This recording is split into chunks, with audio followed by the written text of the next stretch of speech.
Hazak ou Baruch Rabotai. Moadim le Simcha. Hagim Uzmanim le Sasson. On est aujourd'hui le 17 dans le mois de Nissan. Tov en hébreu. Et n'oubliez pas, le but qu'on est sorti d'Égypte, c'est pour recevoir la Torah. Mais on ne peut pas la recevoir tant qu'on n'a pas compté ou monté 49 étapes. Car Derech Eretz Kadma la Torah. Il y a des gens qui demandent c'est quoi la préface de la Torah. Quand la Torah elle commence directement par la création du monde. La préface de la Torah, c'est le savoir-vivre. Mais pas le savoir-vivre qui n'est pas guidé par Dieu. On a parlé plusieurs fois, le plus beau savoir-vivre pour manger à table, c'était les Allemands. Tac, bien classé, la fourchette là, le couteau, les choses. Et alors quoi, il faut prendre exemple. Malheureusement, malgré le savoir-vivre, ça ne l'a pas gêné de tuer 6 millions de juifs.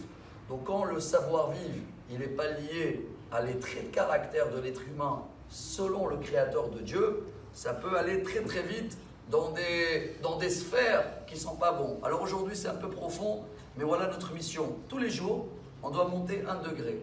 On a 7 semaines dans le Homer. Il y a 7 traits de caractère qu'on va devoir travailler. Cette semaine, c'est la semaine de la bonté. On commence par Chesed. La semaine prochaine, ça va être la rigueur.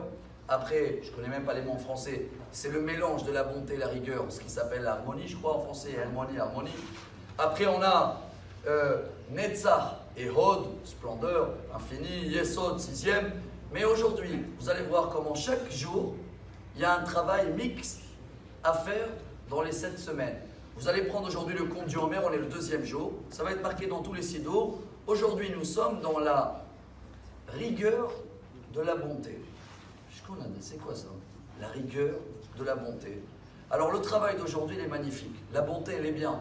Si elle n'est pas contrôlée, si elle n'est pas limitée avec une rigueur, elle peut être très grave. On va donner un exemple très simple. Il y a quelqu'un, une histoire connue, il aide toujours les gens pour Shabbat, avec des belles sommes. Il y avait une fois un pauvre, il est venu, il a dit « Bonjour monsieur, vous apparemment vous avez une bonté extraordinaire, un grand cœur. Vous pouvez m'aider pour Shabbat ?» Il a mis la main dans la poche, il avait un petit billet 50 shekels, il a dit « Voilà monsieur, avec plaisir. » Le monsieur il a regardé « C'est ça toi qu'on dit que tu as une bonté extraordinaire? C'est ça que tu as pour me donner ?»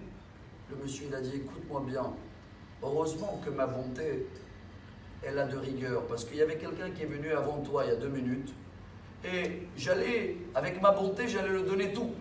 Si je l'aurais donné tout, toi tu aurais eu zéro. Mais heureusement que j'avais un peu de rigueur dans ma bonté il y a 5 minutes, et j'ai limité, j'ai gardé ce petit billet, et voilà maintenant ce petit billet, il est pour toi.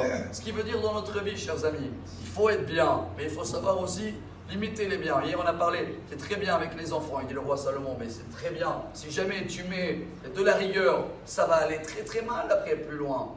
Donc le travail d'aujourd'hui, chers amis, savoir doser, mettre de la rigueur dans la bonté, mais sans dépasser les limites, ni dans un, ni dans l'autre. Regardez quel travail dur on a à faire chaque jour, et que comme ça, on peut recevoir la Torah dans 47 jours. Excellente journée. Amar Rabbi Elazar.